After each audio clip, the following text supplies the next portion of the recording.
Welcome back to my channel, welcome back to my class Rachna's creation कच्ची से कलम तक। मैं हूं रचना और आज है हमारी करंट अफेयर्स की डे 2 क्लास। तो डे 1 में हमने 30 क्वेश्चंस के साथ ऑलमोस्ट 60 क्वेश्चन किए थे, वो भी नेशनल न्यूज के मोस्ट इंपॉर्टेंट क्वेश्चंस। और आज डे 2 में हम उससे आगे बढ़ेंगे। बहुत ही सिलेक्टिव स्टडी करनी है हमें करंट अफेयर्स की। बहुत सारे फैक्ट्स को नहीं याद करना है, उतना ही पढ़ना है, उतना ही याद करना है और उतना ही समझना है जो हमारे आपके एग्जाम के लिए यूजफुल हो। चलिए तो चलते हैं, आज शुरू करते हैं आज का करंट अफेयर्स। पहला क्वेश्चन है, मतलब 31 नंबर क्वेश्चन है, भारत की पहली किसान रेल सेवा। तो क्वेश्चन बेसिकली आपसे ये पूछा जाएगा, भारत की पहली किसान रेल सेवा किन दो राज्यों के बीच शुरू की गई। ये बिल्कुल लेटेस्ट क्वेश्चन है। मेरा सारा फोकस ईयरली है, लेकिन ज्यादा फोकस मैंने 4 महीनों पे किया है। अगर आप अभी कोई भी एग्जाम देने वाले हैं तो पिछले 4 महीनों के इंपॉर्टेंट करंट अफेयर्स पढ़ना बहुत जरूरी है। तो भारत की पहली किसान रेल सेवा शुरू की गई है महाराष्ट्र और बिहार के बीच में। अगर आपसे स्टेट पूछा जाता है तो आंसर होगा महाराष्ट्र और बिहार के बीच में। आपको 4 ऑप्शन दिए जाएंगे, महाराष्ट्र से लेकर उत्तर प्रदेश या फिर गुजरात से लेके महाराष्ट्र तक। आपको याद होना चाहिए महाराष्ट्र से लेके बिहार तक। अब जो लोग बिहार का कोई एग्जाम दे रहे हैं उनको मैं बता दूं कि भारत की पहली किसान रेल सेवा बिहार में कहां तक है, दानापुर तक। तो बिहार भी याद करिए और बिहार की उस जगह का भी नाम याद कर लीजिए, दानापुर। ठीक है, चलिए अब चलते हैं 32 नंबर क्वेश्चन। यूनेस्को ने सुनामी रेडी प्रमाण पत्र किस राज्य को दिया है। सुनामी रेडी मतलब सुनामी से लड़ने के लिए, आपदा प्रबंधन के लिए कौन सा राज्य है भारत का जो पूरी तरह से तैयार है। अब ये इंपॉर्टेंट क्यों है, वैसे तो ऑप्शन में आपको साउथ भारत के, साउथ इंडिया के ऑप्शन दिए जाएंगे तो कोई कंफ्यूजन ना हो, और इम्पोर्टेंट क्यों मैं वो भी बताती हूँ। तो यूनेस्को ने सुनामी रेडी प्रमाण पत्र दिया है उड़ीसा को। ये क्वेश्चन आपके लिए इम्पोर्टेंट इसलिए है क्योंकि भारत हिंद महासागर का पहला देश है जिसको सुनामी रेडी प्रमाण पत्र यूनेस्को ने दिया है। तो ये अपने आप में ये क्वेश्चन इंपॉर्टेंट हो गया। एक तो भारत है पहला देश हिंद महासागर का, ये क्वेश्चन इंपॉर्टेंट हो गया जिसको यूनेस्को ने सुनामी रेडी प्रमाण पत्र दिया। लेकिन करंट अफेयर्स से रिलेटेड क्वेश्चन पूछेगा तो क्या इंपॉर्टेंट है कि भारत का वो कौन सा राज्य है, तो वो राज्य है उड़ीसा। डन।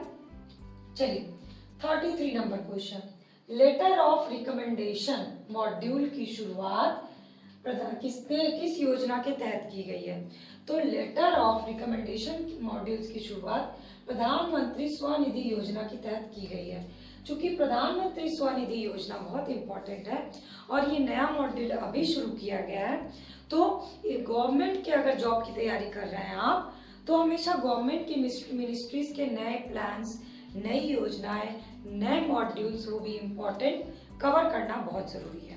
तो प्रधानमंत्री स्वनिधि योजना के तहत शुरू किया गया। अगला आपके लिए क्या और एक क्वेश्चन होगा, बन सकता है जो कि ये जो है ना लेटर ऑफ रिकमेंडेशन मॉड्यूल किन से संबंधित है। मान लीजिए आपको दिया बेलो पॉवर्टी लाइन से लोगों से संबंधित है, इस तरह से आपको 4 ऑप्शन देगा, तो आंसर होगा स्ट्रीट वेंडर से संबंधित है, उनके लिए ये शुरू किया गया है। डन। अब चलते हैं 34। पीएम ने यानी प्रधानमंत्री जी ने राष्ट्रीय स्वच्छता केंद्र का उद्घाटन कब किया। अब ये जो कब वाले क्वेश्चन है ना, ये फैक्चुअल इंफॉर्मेशन बीपीएससी में या फिर वन डेयर जो भी एग्जाम है उसमें डेट बेसिस क्वेश्चन पूछे जाते हैं। और ये इंपॉर्टेंट इसलिए है क्योंकि ये स्वच्छ भारत मिशन के तहत आता है और इस बार के किसी भी एग्जाम के लिए स्वच्छता एक बहुत ही इंपॉर्टेंट टॉपिक है। तो स्वच्छ भारत मिशन के तहत आता है आपका ये राष्ट्रीय स्वच्छता केंद्र की उद्घाटन करना। तो प्रधानमंत्री ने किया राष्ट्रीय स्वच्छता केंद्र का उद्घाटन 8 अगस्त 2020 को। डेट क्या है, 8 अगस्त 2020। इसको याद कर लेना है। डन। तो आप लोग इसको एक बार में नहीं याद हो, जो क्वेश्चन आपको टफ लगे और जो क्वेश्चन आपको मोस्ट इंपॉर्टेंट लगे उसको आप नोट डाउन कर लीजिए, पहली चीज। दूसरा चीज, अगर आपको रिवीजन करना है तो इस वीडियो को सेव कर लीजिए डाउनलोड करके, ताकि आपका रिवीजन हो जाए। जैसे कि आज अब आप ये क्लासेस देख रहे हैं ना, तो पिछला 30 क्वेश्चन एक बार रिवीजन कर लीजिएगा। और आप अपने क्वेश्चंस, अपने डाउट्स, अपने क्वेरीज और मेरे आपको क्वेश्चन के कलेक्शन कैसे लगते हैं वो व्यूज जरूर शेयर किया करिए मुझसे, ताकि मुझे पता चले कि मेरी मेहनत सही डायरेक्शन में हो रही है कि नहीं आप लोग के लिए। 35 नंबर क्वेश्चन, किस हवाई अड्डे को पीपीपी पब्लिक प्राइवेट पार्टनरशिप के तहत मंजूरी दी गई है? किन किन हवाई अड्डों को? ये क्वेश्चन भी इंपॉर्टेंट है आपके लिए और आपको 4 ऑप्शन दिए जाएंगे, इनमें से किस हवाई अड्डे को नहीं दिया गया है। क्यों? क्योंकि 3 हवाई अड्डे को दिया गया तो बेसिकली क्वेश्चन आपसे नहीं वाला पूछा जाएगा। तो जयपुर हवाई अड्डा, गुवाहाटी हवाई अड्डा और तिरुवनंतपुर हवाई अड्डा। 3 है, जयपुर, गुवाहाटी, तिरुवनंतपुरम। मैपिंग में भी देख लीजिएगा। इन 3 हवाई अड्डे को पीपीपी पब्लिक प्राइवेट पार्टनरशिप के तहत मंजूरी दी गई है। अब मंजूरी तो दी गई है, क्वेश्चन और पूछ सकता है कि किसको दिया गया है, ये किस प्राइवेट कंपनी को? तो ये है अडानी ग्रुप। ये भी एक इंपॉर्टेंट क्वेश्चन बन सकता है। ठीक है, तो 35 हो गया। आप चलते हैं 36 नंबर क्वेश्चन। 5वां सांसदों अध्यक्ष का वैश्विक सम्मेलन के भारत की तरफ से प्रतिनिधि कौन थे? मतलब सांसदों का अधिवेशन हुआ, वैश्विक सम्मेलन हुआ, जिसमें भारत के सांसदों की तरफ से कौन थे? तो भारत के सांसदों की तरफ से थे ओम बिरला। ठीक है, एक तो क्वेश्चन ये इंपॉर्टेंट है। अब चूंकि ये वैश्विक सम्मेलन है जिसमें भारत ने भी पार्टिसिपेट किया, ऊपर से ये सांसदों का सम्मेलन था, तो आपसे ये पूछ सकता है, हालांकि ये वर्चुअल हुआ था यानी ऑनलाइन हुआ था, लेकिन तब भी आपके लिए जगह इंपॉर्टेंट है। तो 5वां सांसदों अध्यक्ष का वैश्विक सम्मेलन जिसमें भारत के प्रतिनिधि थे ओम बिरला, ये हुआ था वियना में, ऑस्ट्रिया की राजधानी वियना में। तो वर्ल्ड ज्योग्राफी में आपके लिए मैपिंग में क्या इंपॉर्टेंट हो गया इस बार, या अगर देश और राजधानी मैचिंग देता है या देश और मुद्रा मैचिंग देता है तो आपके लिए इंपॉर्टेंट है ऑस्ट्रिया, वियना। ठीक है, मैंने अपनी ज्योग्राफी की क्लास में आपको बताया हुआ है कि ज्योग्राफी एक वास्ट सब्जेक्ट है, तो किसी भी एग्जाम के लिए आप पूरी वर्ल्ड ज्योग्राफी नहीं पढ़ के जा सकते। पूरी जनजाति, जाति, भाषा, मिट्टी या मुद्रा, संसद याद नहीं कर सकते। तो किसी भी साल में पीटी के एग्जाम में, प्रारंभिक परीक्षा में उसी एरिया से रिलेटेड क्वेश्चन बनते हैं जो उस साल फेमस होता है। तो इस बार के लिए क्या हो गया? वियना। 37 नंबर क्वेश्चन, रोजगार बाजार नामक पोर्टल लॉन्च किया गया कहाँ पे?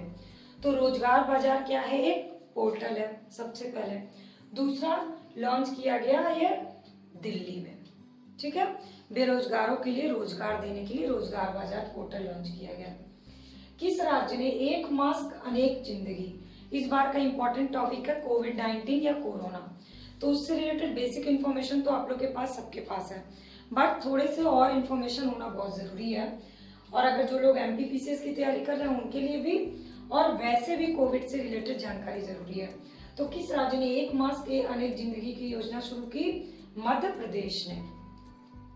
2020 में हवाई बीजारोपण अभियान, 2020 जो है ना वो टेक्निकल एज हो गया, क्योंकि कोविड-19 के कारण टेक्निकली हम कई स्टेप आगे बढ़ गए, ऑनलाइन कई चीजें शुरू कर दी। तो टेक्निकल क्वेश्चन इस बार इंपॉर्टेंट है। तो 2020 में हवाई बीजारोपण अभियान शुरू किया हरियाणा ने। अब सीडिंग ड्रोन इसका नाम है, इस अभियान का नाम है सीडिंग ड्रोन। ड्रोन मतलब जो हवाई किया जाता है ना इस्तेमाल, जैसे ड्रोन कैमरा जो होते हैं, और सीडिंग मतलब बीजारोपण। तो सीडिंग ड्रोन जो है, ये जो प्लान शुरू किया है ये हरियाणा ने शुरू किया। ठीक है, अब 40 नंबर क्वेश्चन, विश्व का सबसे बड़ा सौर वृक्ष बनाया है किस देश ने? इस क्वेश्चन को आप वेरी इंपॉर्टेंट में नोट डाउन कर लीजिए। क्यों? क्योंकि विश्व का सबसे बड़ा सौर वृक्ष बनाया हमारे देश इंडिया ने, भारत ने।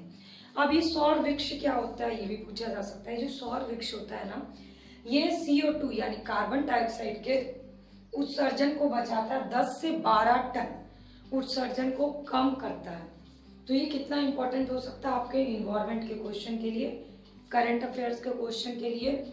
मान लीजिए इन्वायरमेंट में आपसे पूछता है कार्बन डाइऑक्साइड उत्सर्जन को बचाने में इनमें से क्या मदद करता है, आपको ऑप्शन दिए जाएंगे, उसमें से एक ऑप्शन होगा सौर वृक्ष।